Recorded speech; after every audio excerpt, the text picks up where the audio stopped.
above them. They need to start today. Yeah, we'll come back to that Brighton-Sheffield United game because that's a really big game down the bottom, as Tim says. But we've got to look back at yesterday's games as well. We'll come to Liverpool shortly, and we'll start with another defeat for Arsenal. Everton 2, Arsenal 1. Really weak team at this moment. Yeah. That they can just literally be blown over to defeat. Really worrying times for them. You can see the table there, bottom left corner. And like I said before, Brighton win today to go above Arsenal. You know, they're in the bottom 6 as it stands. Tim, what about Mikel Arteta? We know he's got a really good relationship with Edu, who pulls the strings at the Emirates now. But if this was Unai Emery, he'd be under a lot more pressure, wouldn't he? And this is... It seems that obviously there's a problem with discipline. 7 red cards since he's taken over. There could have been 8 yesterday for a Ceballos tackle. Yeah, no, it's in a mess. I mean, it was a mess when he took over, but he won the FA Cup, so that was a massive positive. Got everyone on his side, won the Community Shield, and when they beat Liverpool, used it as a practice game, didn't they? Liverpool.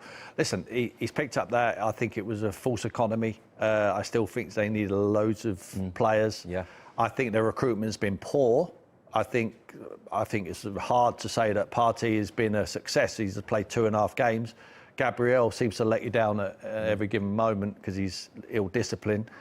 They need players. What is success for Arsenal now? You know, if they reassess now and say what is going to be a successful season, they're not going to get relegated, in my opinion. I don't think they will. I think they have enough quality to stay in the league. But having said that, need to put the work rate in and get the points on the board.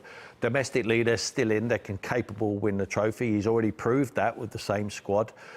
I think they should bring the kids in. They should use this season, not waste it. Use this season as a development season. Give Mikel Arteta this year to bed his way into management. Have a look at what they've got through their fantastic academy. They've got kids who are dipping their toe in now. Let them see how they are in the Premier League, not in the Europa League. Premier League, can they play against their opposition? And then do the recruitment properly. Identify what you need. They brought Pepe in for a record signing for Arsenal, and they blocked up a pathway of Saka. Now, Saka and Pepe played yesterday in the same team, but having to find another position for Saka. He's the best player they've got this season. And that is one of the positives, though, with Tierney and Saka on the left, if you're clutching at straws. Yeah, absolutely. There is positives, but the positives are through their academy. Yeah. They've got good players through their academy. Use it now. Use this season to see what you need. Then you don't have to have the scattergun approach in the transfer market and say, well, he's available, let's bring him in, just for bringing him in sake. Not do that. Bring in what you need, who's going to make a difference. Get rid of the dead wood and start again. It's hard, though, isn't it, to get rid of the dead woods? That's the problem. Absolutely. Some of them are on huge contracts for 2, 3, 4 years. And some of them are down on tools, and some of them look as if they don't want to play, and then getting rid of them is going to be nigh on impossible. Nigh on impossible.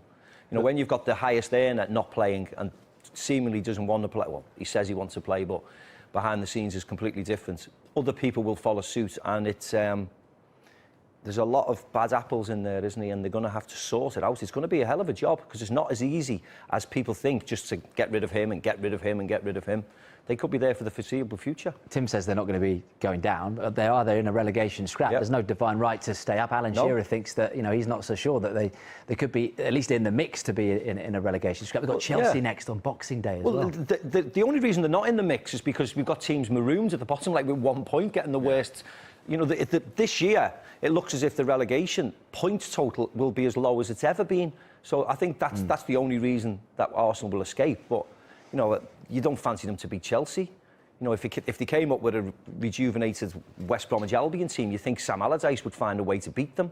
So they look the soft-centred at the moment, so they're going to have to change something to start getting points. What about Manchester City? Got back to winning ways after that draw.